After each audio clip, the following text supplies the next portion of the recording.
In this video, I will show you how to fix the missing Buy It Now button on Shopify product pages.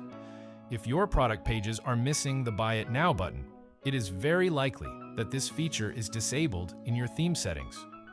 For example, I'm currently using the Dawn theme, and I'll show you exactly where to check. First, log into your Shopify admin dashboard. Then go to Online Store and locate your active theme. In this case, I'll select the Dawn theme and click on Customize.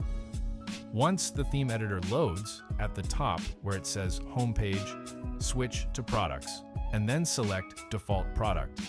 Now, on the left side, click on Buy Buttons. Here you will see an option called Accelerated Checkout Buttons, or Show Dynamic Checkout Buttons.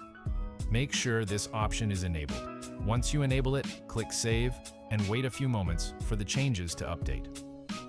Now, go back to your product page and refresh it.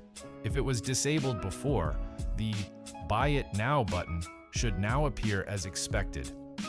If you still don't see it after making this change, then the issue may be related to your theme code or a deeper configuration problem that requires advanced troubleshooting. That's it for this video. I hope you found it helpful. If you want more Shopify tutorials, subscribe to our channel.